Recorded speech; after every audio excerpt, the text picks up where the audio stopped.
Namo Vishnupad Paramahamsa Parvanacharya Asadhara Sadhushi Sriman Kesavine Grace Lacy Bhaktivedanta Swara Prabhupada Kida Gaur Premanande Love Bhani Bhakti Shri Guru Shri Garam Om Vishnu Track Namaste Saraswati Gaur Manacharya Sirvi Shekha Shivani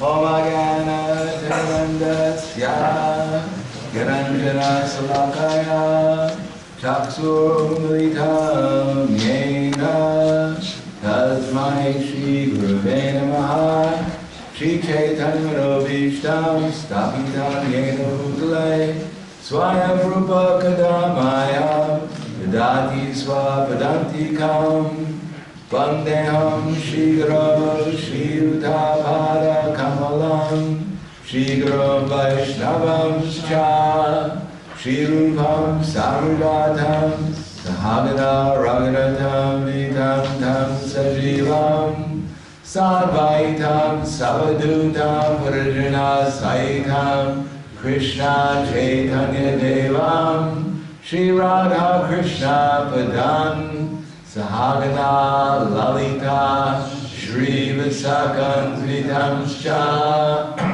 Hey Krishna Karuna Sindhu Dinabandha Vidapate Gopesha Gopika Kanta Radha Kanta Namosute Tapakakasha Gaurani Radhe Vrindavaneshwari Vrishabham Sudhe Radhamami Ravide Vajjakalpatarubhyascha Kripasiddhu Vyayavascha Patitanam Pavanebhyo Vaishnavebhyo Namo Namaha Shri Krishna Chaitanya Prabhu Nityananda Shri Advaita Shivasati Gaura Bhaktivinoda Hare Krishna Krishna Krishna Hare Hare Hare Rama Rama Rama Hare Hare Om Namo Bhagavate Vasudevaya Om Namo Bhagavate Vasudevaya Om Namo Bhagavate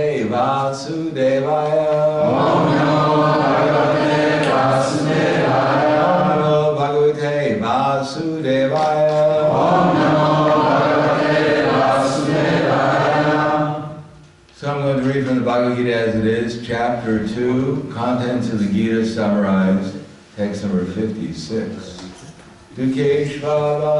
Dukeshvanu Vignamana Dukeshvanu Vignamana Sukeshu Vigatas Priyaha Sukeshu Vigatas Priyaha Vita Raga Vaya Kroda Vita Raga Vaya Kroda Stitidira Munir Uchate Stitidira Munir Uchate Dukeshvanu Vignamana Dukeshvanu Vignamana Sukeshu Vigatas Priyaha Sukeshu Vigatas Priyaha Vita Raga Vaya Kroda Vita Raga Vaya Kroda Stitidir Muni Uchate Stitidir Muni Uchate Dukeshvanu Vignamana Dukeshvanu Vignamana Sukeshu Vigatas Priyaha Sukeshu Vigatas Priyaha Vitaraga Bhaya Krodha Vitaraga Vaya Kroda Stitadhir Muni Uchate Stitadhir Muni Uchate. Ladies. Dukeshvanu Vignamana Dukeshvanu Vignamana Sukeshu Vigatas Priyaha Sukeshu Vigatas Priyaha Vitaraga Vaya Krodha Vitaraga Vaya Kroda Stitadir Muni Uchate Stitadir Muni Uchate Dukeshu in the threefold miseries. In the threefold miseries. Anuvigna Mana without being agitated in mind. Sukeshu in happiness. happiness. Vigatas Priya, Vigatas Priya, without being interested. without being interested. Vida, Vida, free from. Raga, Attachment. attachment. Vaya, Vaya, fear. Krodha, and anger. Siddhi, whose mind is steady. Muni, a sage. Uchite, is cold. Translation and purport by His Divine Grace, A.C. Bhaktivedanta Swami Srila Prabhupada.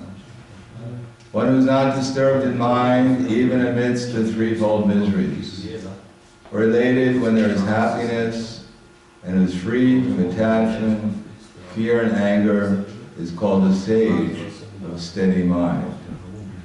Please repeat. One who is not disturbed in mind, even amidst the threefold miseries,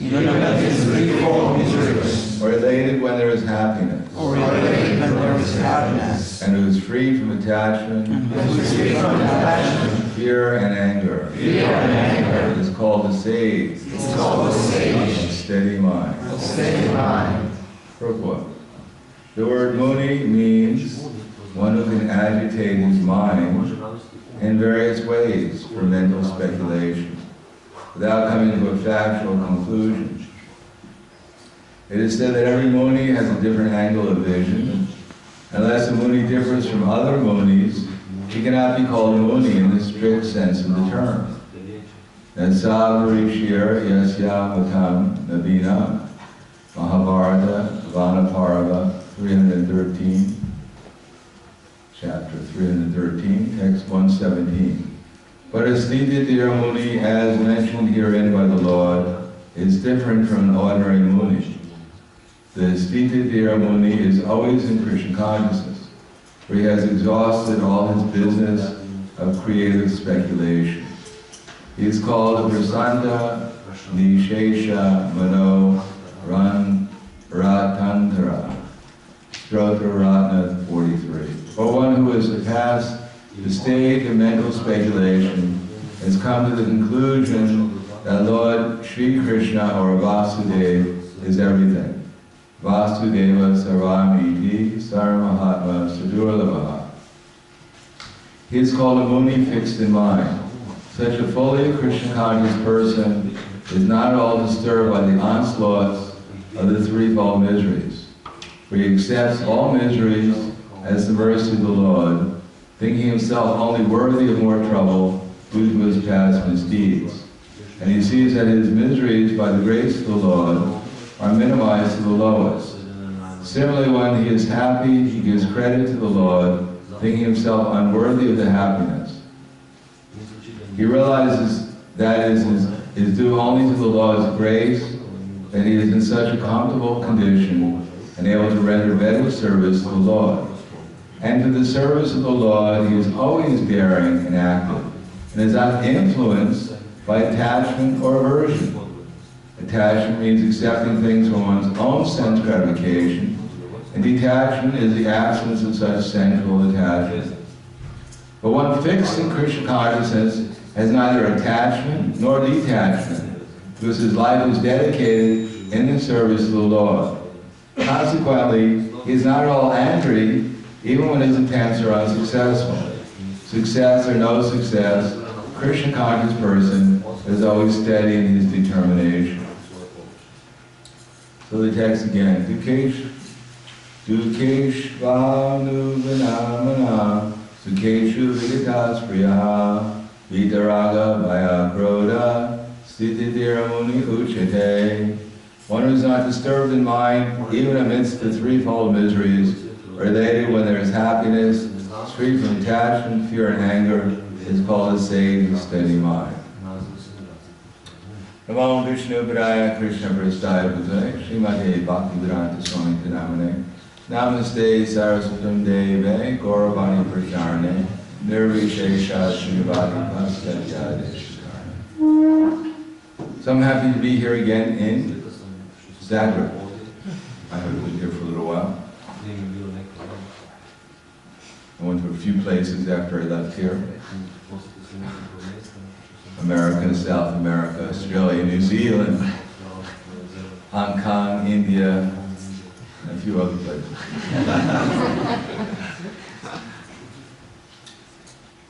So here in this verse, Krishna he explained in the previous verse, well, this is an answer to Arjuna's question, how do you tell if a person's self-realized? And generally speaking, people are looking for some kind of symptom for self-realization. Prabhupada used to say, at least at one time, it was commonly thought that a self-realized person has a big beard.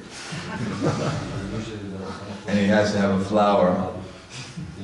And his hands are like Teflon. Every time you put Lakshmi in his hands, it just falls off. So Prabhupada came, he didn't have a big beard. And every time someone offered him Lakshmi, his hand closed. So by definition, by the common definition, Prabhupada wasn't necessarily seen as a sadhu of great personality. But Krishna answers the question beginning with the words, Prajati yada kaman sarvam partha manogatan atmani vatmanat tushta stita pragyastitochite. One who's not disturbed, a man who gives up all desires for sense gratification, which is born of mental speculation, and finds satisfaction in the self alone, he's said to be fixed in knowledge. In other words, it's imperceptible in one sense how someone is fixed in Krishna consciousness, except for the fact Krishna gives some symptoms, sadatam kirtiyanto mam, yatantas cha drida vrataha, namasyantas chamam bhaktya nityukta upasade. Always chanting my glories, endeavoring with great determination, bowing down before me, these great souls, they worship me with devotion. So one who is fixed in trying to glorify Krishna, and one who's fixed in Krishna's service, and doesn't claim himself to be Krishna, but only Gopi Bharata Pada Kamalayor, Dasa Dasa Anudasa, just the servant of the servant of the servant of Krishna. So here it mentions that even when one becomes a devotee of Krishna, one should not expect the demigods who just, you wake up in the morning and the demigods throw flowers at you. And you go to bed at night and the Gandharvas come and they sing. And the Apsaras come to dance. It's not like that in the material world, common people, and it's not necessarily like that for the devotees either. We don't find in the pastimes of Krishna or Lord Ramachandra or any of our incarnations that it was all bliss and love, and everyone, all the demons came and they surrendered to Krishna, offered him garlands, asked for forgiveness. I'm sorry, we were demons, but you know, what can you do? Got to be some demons in this world. It's not my fault, it was my mother.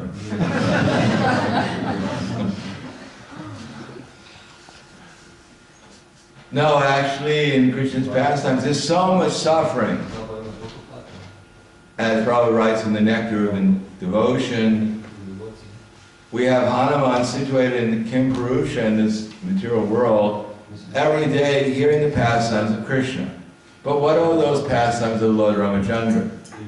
Lord Ramachandra, he was about to be installed on the throne, and then the same day he was exiled into the forest, lost the kingdom, and his wife had to go through so much suffering in the forest. His brother had to come into the forest.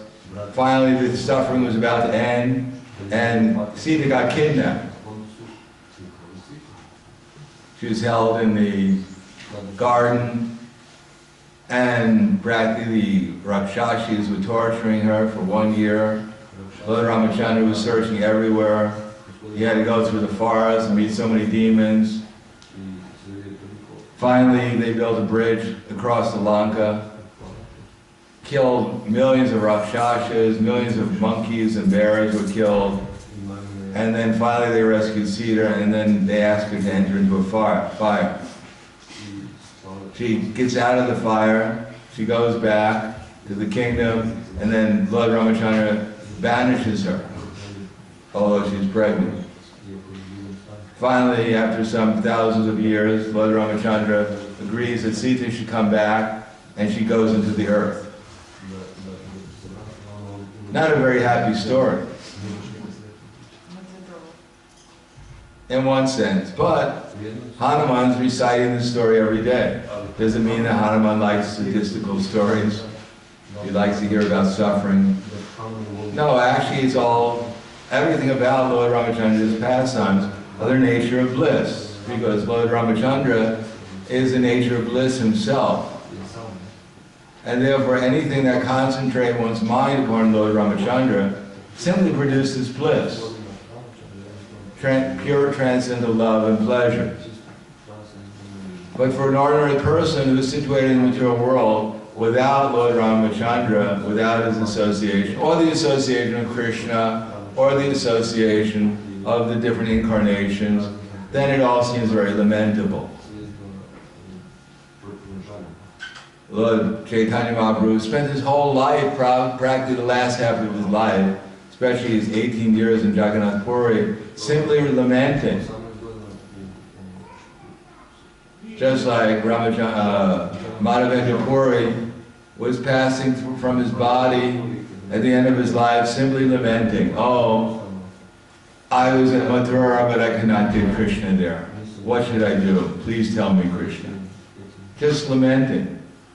So his disciple, Ramachandra Puri, came and said, my dear spiritual master, you're about to leave your body. Stop lamenting. Think of Brahman. So, Madhavendra Puri was in transcendental ecstasy, intensely meditating upon Krishna and his pastimes, feeling great separation, and he told Ramachandra Puri, get out of my sight. If I see your face at the time of my death, I won't get my desired goal. So he was thinking from his material point of view that his spiritual master was lamenting like a common person. But actually his lamentation was the nature of pure spiritual ecstasy, feeling separation from Krishna. And indeed, that is our goal, to concentrate the mind upon Krishna. And generally speaking, an ordinary person will find it very difficult to concentrate their mind upon Krishna because they have no faith in Krishna. As it says, Matirana Krishna parataksito vito vipagyeta griha vratana. Matira means consciousness. So generally speaking, everyone's consciousness is trying to flow in a direction to solve some kind of difficulty. Because as we all know, the material world means difficult. If you have no difficulty, either if you think you have no difficulty, either you're asleep, you're unconscious, or you're not in the material world. But for most of us, we're very much conscious of all the possible problems we could have in the future, and we can enumerate all these present problems we have right now.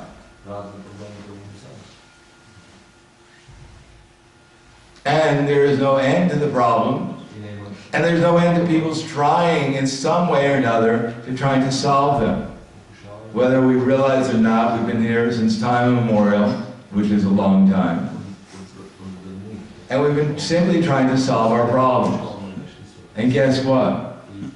We haven't solved them. And guess what? We can be here time immemorials from now, and we still won't solve them, because that's the nature of the material world. But if the problems inspire us to meditate, to take shelter of Krishna, then they're certainly welcome. Queen Kunti prayed, Vishan Mahagne Purushara Darshana. Queen Kunti, she was the aunt of Lord Krishna. So how many of us have a personal relationship like that with Lord Krishna? The Pandavas were his friends. And yet their whole life was one problem after another. when Bhima was younger, on his birthday, they gave him a cake made out of Kalakuta poison. That his cousins, they didn't like Bhima very much. He ate the cake and became unconscious. They threw him into a lake full of venomous serpents so that they'd bite him and finish him off. But the serpents counteracted the poison, and therefore he awoke and killed the serpents, and eventually saw Varuna, who empowered him even more. And after all that problems, after being put into a house made out of black, put on fire, which they escaped into the forest, only to be confronted with a man-eating demon, Hindimba, who Bhima killed. Then they were exiled into the forest, as normal in Krishna's pastime.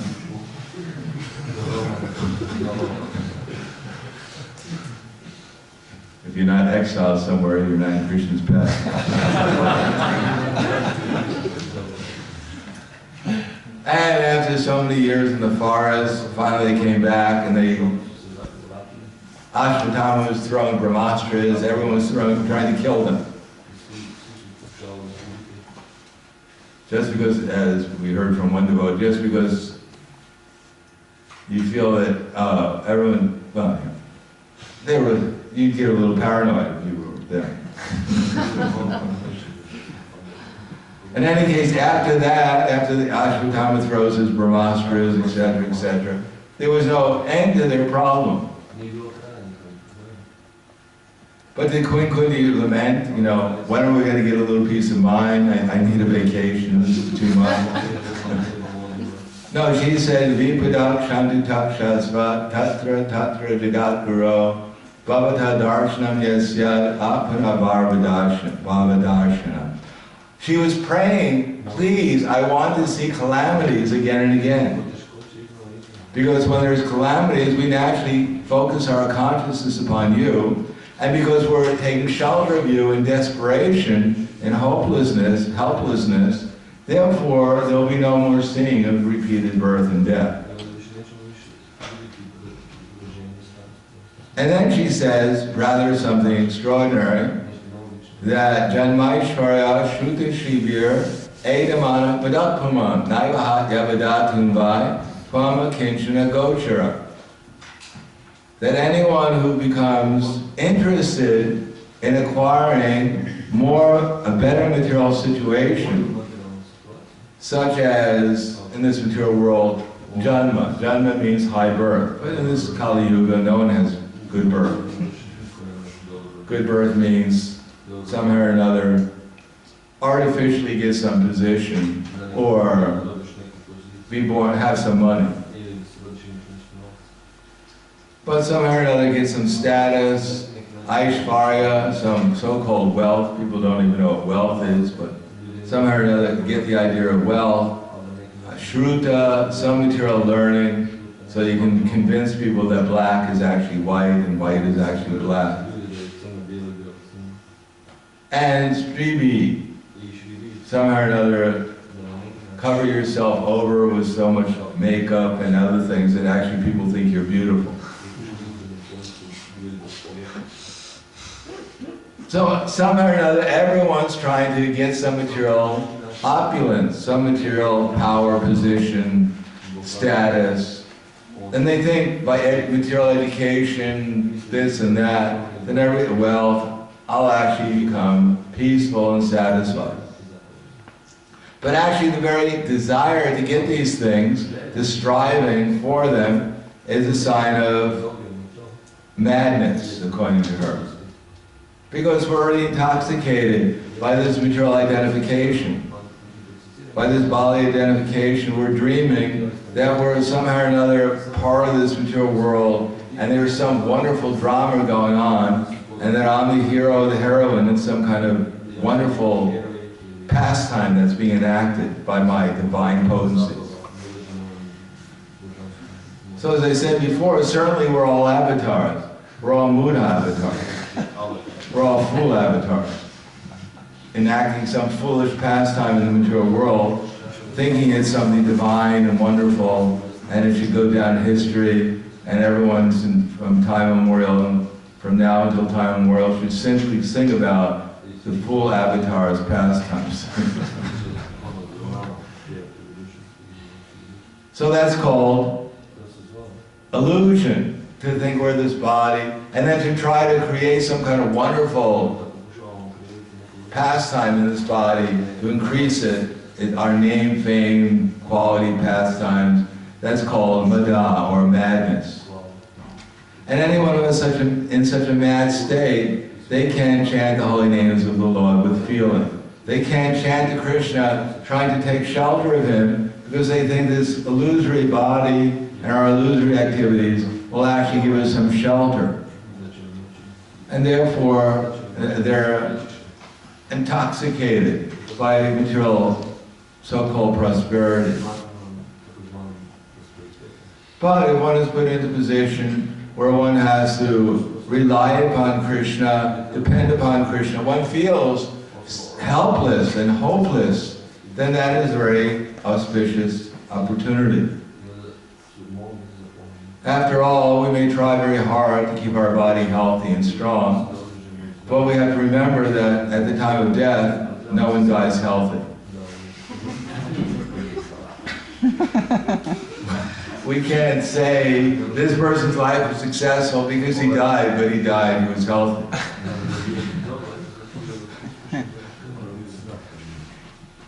No, we have to, the only real asset we have at the time of leaving this body is our feeling of dependency upon Krishna. And we can't expect that our death is going to be very peaceful and, lullaby, and we're going to be brought to death. The time of death is very distressful, and in the midst of that distress, unless one can feel dependent upon Krishna, then it's very doubtful that one can actually fix his mind upon Krishna in such a disturbing situation. But if one practices in the midst of the threefold miseries, amidst the problems, relying upon Krishna, then certainly, even at the time of death, one will not become disturbed. And the fact is, if one relies upon Krishna, and one actually focuses the mind upon Krishna, then one will feel transcendental ecstasy. And one's heart will become purified, and all our problems will seem to go away. And then we think, well, there's no more problems. Thank you, Krishna. I'll see you next birth. Now my problems have gone away, and I'll come back and see you maybe next Janmashtami, but don't wait.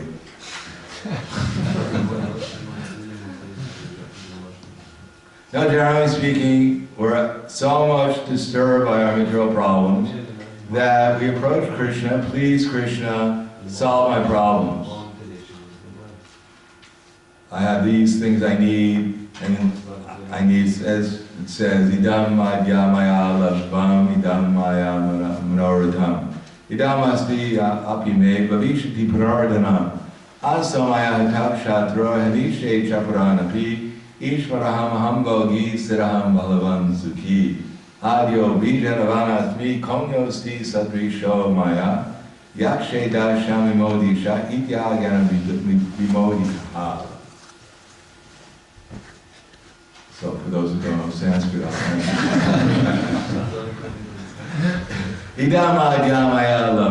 So much is mine today, and I'll get more and more in the future. So much wealth do I have, and certainly so much more wealth will come too. He is my enemy, and I have killed him, and all my other enemies are also be killed. I am the Lord of everything. Well, almost everything. I'm working on it. I am perfect, I am powerful, and I am happy.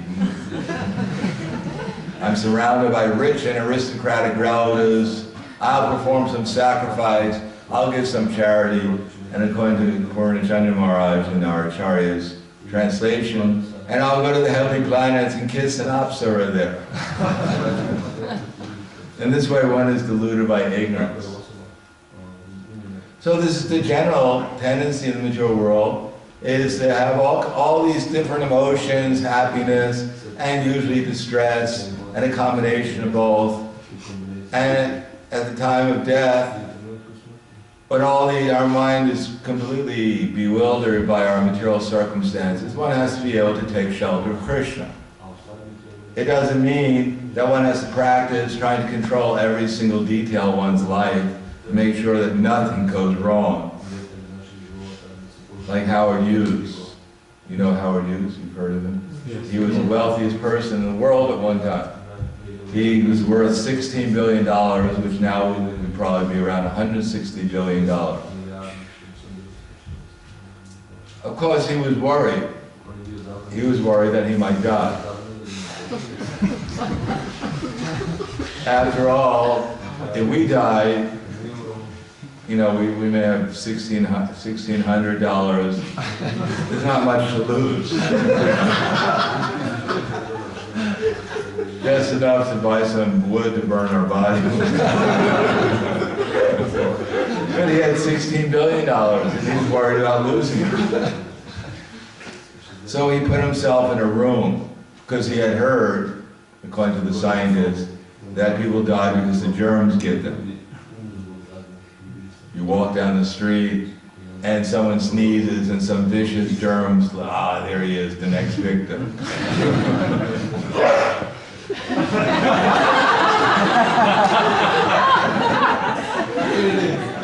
The germ comes in,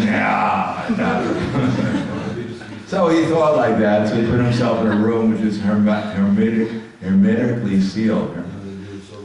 That is, that no air could even enter into the room. It had to be filtered. And his food went through ultraviolet light. It was bombarded with all kinds of light, so every germ would be killed. So he went on like that for years, living in that room. Nothing could enter, nothing could leave, nothing could get in. Just a plate of food every day. So he was going to live forever. But somehow or another, when the light wasn't looking, one germ entered and killed him. So he was thinking somehow or another he was going to protect himself from death by some means, but it didn't work. And what to speak of ourselves, we're living in a place where there's so many germs. Certainly one of them will eventually get us. Therefore, we have to prepare ourselves, and the preparation is not to avoid every single germ, every single adverse condition. Make sure we have insurance for everything. Insurance on our car, insurance on our house, insurance on our body, insurance on our goldfish. Everything insured. So nothing can get us. No, the actually real insurance is somehow or another develop this dependency upon Krishna by following his instructions, of course.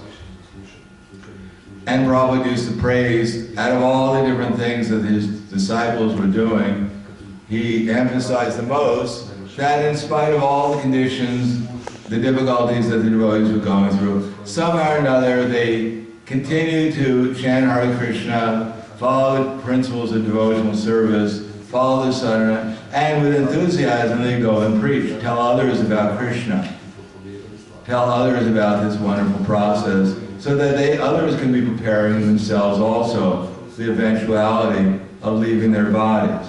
Because that's the one thing we all have in common, is that we're all going to die. At least the body's going to die. So that's the human form of life, is a preparation for that, so that one will develop so much dependence upon Krishna that even at the time of death, one will not be disturbed. One will simply depend upon Krishna. And Ambarish Maharaj was attacked by the fiery demon created by Durvasa Muni. He simply thought about Krishna, and he was in so much ecstasy, he didn't even notice the fiery demon. He didn't even notice the Sudarshan Chakra. He was crying out of ecstasy. He wasn't crying, oh please don't hit me with that thing. He was crying out of ecstasy because his mind was concentrated on Krishna. So that's the real value of Krishna consciousness. that even in difficulty we won't be disturbed. And even we get some opulence, we get some freedom from distress, etc., etc. We won't forget that the reason why we're in such a good position is because of our dependency upon Krishna. And without depending upon Krishna in that circumstance, without feeling dependent upon Krishna, then we'll be putting ourselves in a very difficult circumstance. That with Krishna everything is good, and without Krishna everything is not very good.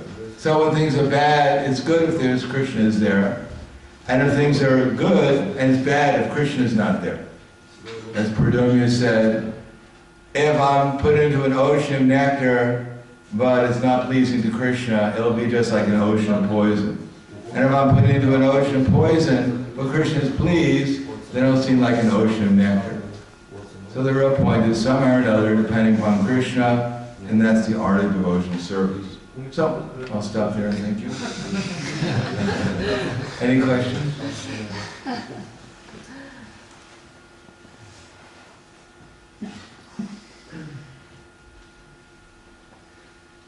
Yes. If it is so unpredictable when death will come, can we pray for the Lord to call, that He calls us when we die, and that He doesn't let us go away from Him when we die? Because I cannot imagine that I will overcome these distractions in such a difficult moment. Obviously. Yeah, we can pray like that. But we have to make some advancement at the same time. We have to try to develop that consciousness, but we should pray to Krishna, just like Parikshit Maharaj prayed at the time of his leaving his body, that at least let me come back and be in the association of devotees, so I can execute devotional service in my next lifetime also. But whether Krishna, Chaitanya Mahaprabhu, he prayed, Nadanamna Janamna Sundarim Kavitam Va Jagadeesha Kamaye Mama Janmani Janmani Share Bhavatad Bhakti Haitukitvaye. He prayed that I don't want wealth, I don't want followers, I don't want beautiful women, I don't even want liberation. I simply want your devotional service, causeless devotional service, even birth after birth. So we can pray to Krishna, keep us in devotional service, keep us in Krishna consciousness, in whatever situation He desires that we be put into. And if we're like that, one day we will come to the point where we won't be disturbed in spite of any circumstance. But when there is disturbance, and when we are in difficulty, we shouldn't mind it. We should simply see it as an opportunity to rely upon Krishna more. And when we're not in such difficulty, we should see it as an opportunity to serve Krishna even better.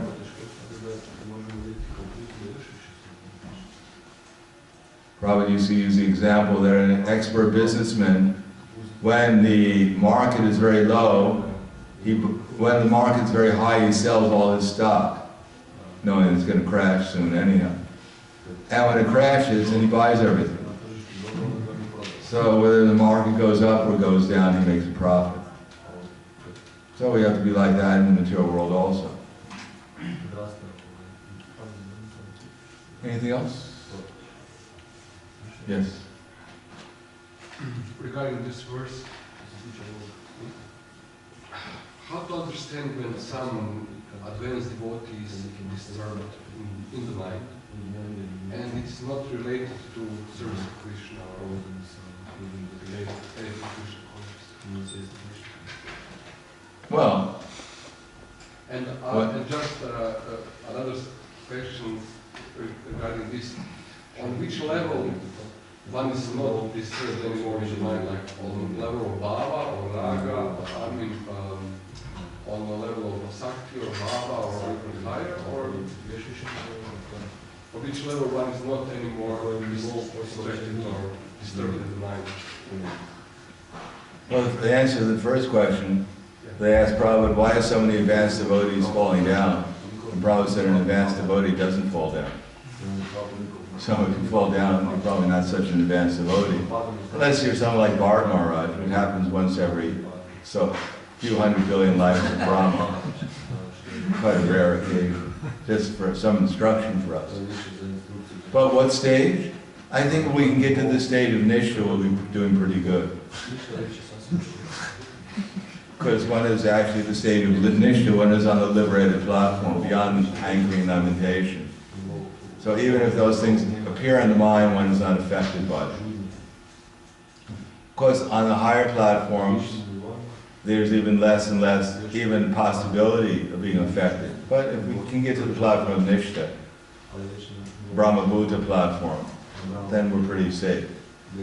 Then from there, devotional service becomes spontaneous and simply a question of developing actually devotion for Krishna. But at the state of Ruchi, everything is pleasurable. Nothing, everything is pleasurable. Therefore, there's really, even the so-called disturbance outside, everything is pleasurable anyhow. It's just like, some people like to watch a horror movie, other people like romance. So sometimes the devotee on the Ruchi platform, he sees there's a horror movie going on outside, but it's also pleasurable. Or there's romance, everything is nice, it's all right. And at the state of Asakti, one doesn't even notice anymore because the mind is always on Krishna. Because he sees the material world, he sees everything as Krishna's pastime at the state of Asakti. And Bhava, there's only feeling. There's love. So whatever is going on, one is feeling love. So it's all developing one's bhava or one's feelings, so it's Krishna, everything that goes on. So it's all welcome. And of course the prema, there's not even the material world anymore. It's all spiritual. It's all one big pastime. Loving pastime. And then devotional service progresses from there, but it's not within the realm of the material energy anymore. There's nothing material about one's existence. But I think if we can get to the state of Nishta, we'll be doing pretty good. That's the state of Madhyama Adhikari, the beginning. Nishta. So Prabhupada says that the state of Madhyama Adhikari, one doesn't fall down. And at Bhava, the prema, then there's no possibility of falling down. Yes? You mentioned that advanced devotee never falls down. So my question is, why it is so hard to stay in Krishna consciousness? Because we see that people constantly come and go. Like, if you stay longer, then it's like you're almost left alone. There are a few people. There's a few people around here. Yeah. Because the material world is a training place. So, yoga chalati manasa. As soon as one tries to make advancement, Maya tries to delude or trick the devotee by so many different allurements. So why do people fall down? Usually it's women and wealth. One wants to get material assets in order to enjoy sense gratification. So there's, here in the material world, in Kali Yuga, even a little bit of women and wealth bewilder one. But in the higher stages of life, the attraction is even much greater than we can imagine, how Maya appears. So Maya doesn't have to use very many tricks for us because we're not very determined to be Krishna conscious here. But in the higher planets, who can imagine her tricks? We get deluded by just a little flash of an eyelash, flash of an eyebrow, and we're completely bewildered. And it says Cleopatra just raised her eyebrows, and Alexander the Great was at her feet. So that's the nature of the illusory energy. But Krishna consciousness is more powerful. So therefore, even the devotees, they sometimes fall down, but eventually they come back again. It's just a question of time, either now or in this lifetime, or in the future lifetime. Because one will find out it's punat punas charvata charvana, simply the same thing over and over again. Therefore, all of us here, undoubtedly in our past lifetimes, we are also engaged in devotional service. But obviously we didn't become perfect, that's why we're here now. And if we don't become perfect in this lifetime, even when we may fall down for some time, But then we'll come back again, because we'll never get what we're actually looking for. We'll never get any place where we can get complete happiness forever. So it's just a question of time. I mean, our conception of time is so distorted because of Kali Yuga that 1 second of Brahma's life, which for Brahma is nothing, it's just a second, is 96,000 of our years. So in 1 second of Brahma's life, we go through, if we live that long, 1,000 births. So we're thinking, oh, it's such a slow process and so on. Give us 1,002 births, we'll make it, don't worry. There's a couple of seconds in Brahma's life. Yes? We can see that Queen Kunti or Pandavas were advanced, they were not ordinary personalities, so therefore Queen Kunti could pray for suffering. But shouldn't we be cautious, for praying or welcoming suffering? We don't have to pray for suffering, it's Kali Yuga. Automatic. Kali Yuga is so beneficial. We'll have so many opportunities to benefit.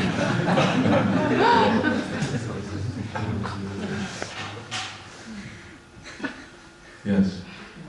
Ne znam, na engleskom, kako je počelo vaše poznavanje u ovom životu Krišne i neki posebni trenuci u dodiru sa njim? Da možemo How did your encounter with Krishna consciousness in this life started? And can you tell us some highlights from your spiritual life? Well, I mean, I'm still trying to get contact with Krishna consciousness. But how we do it the same way everyone does it. It's like Narada Muni. He came in contact with some sages, he heard about Krishna, and he ate some prasadam. So that's the same way we all come in contact. We hear a little bit about Krishna, we eat a lot of prasadam.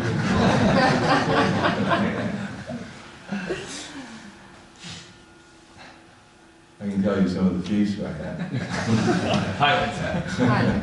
Yes. About suffering, but sometimes you just see or experience so much suffering that you just become numb. It's like depressed. It's just like another day in Kali Yuga, and it's life as it is. What to do then? Chant Hare Krishna. Try and depend on Krishna, call out. The feeling may not be completely out of love at the beginning, but it should be that I have no other choice. I didn't want to rely on Krishna, but I have no other choice right now to help. Yes. Ovako, što se tiče razmirenog uma i tako, dosta ljudi je kod nas u Hrvatskoj općenito, kako da ih se usmjeri na Boga i to, bio dole put i neki drugi, kad se bore za Boga egzistenciju, dosta teški su životi, ali to svi znamo. Ljudi su bez posla ili koji imaju primjene jedno podmire kraj s krajem, koji imaju biti to. Kako njih to je sve nas općenito, fokusira da uz sve te poteškoće koje dolaze, se fokusiramo na Boga, na Krišnu, na proces dva. Here in Croatia, there are many people who have a disturbed mind because of Spiritual. that they need to work for bare necessities. So how help such people who are always disturbed just for the minimal things for living, and how to bring them to Krishna consciousness? Well, as we know, I mean, if they can get the bare necessities, they're quite fortunate in Kali Yuga. So they're not doing so bad. On the other hand, the more difficult, at least from my experience, the more the difficulty the country is going through, up to a certain degree, then the more probable the people in general will take to Krishna consciousness.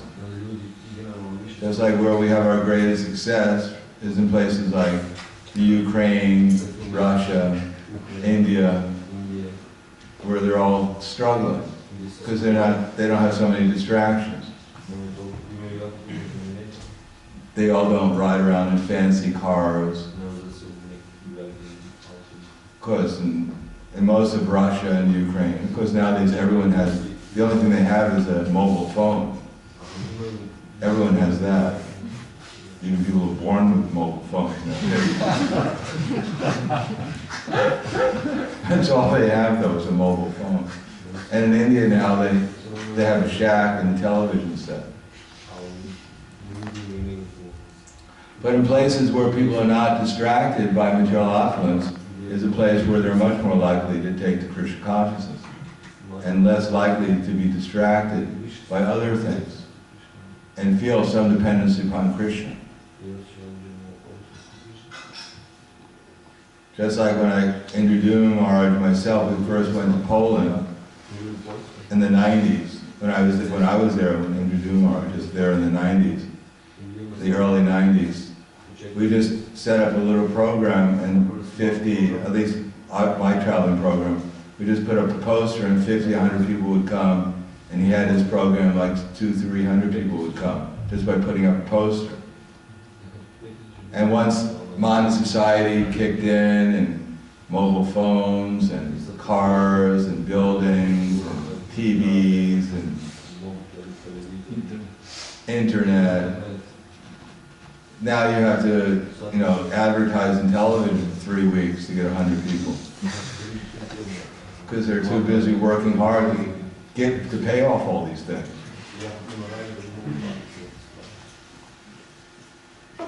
So, if Croatia is not economically very advanced, it's Krishna's blessing,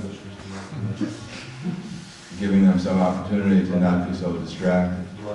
Of course, up to some degree, but I haven't noticed in Croatia there's no cars or people are on the street, dying out of hunger.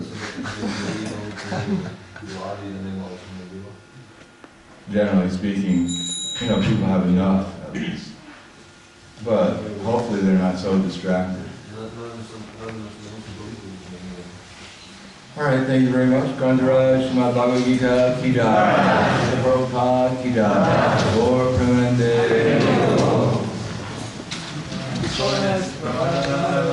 Ki Jai.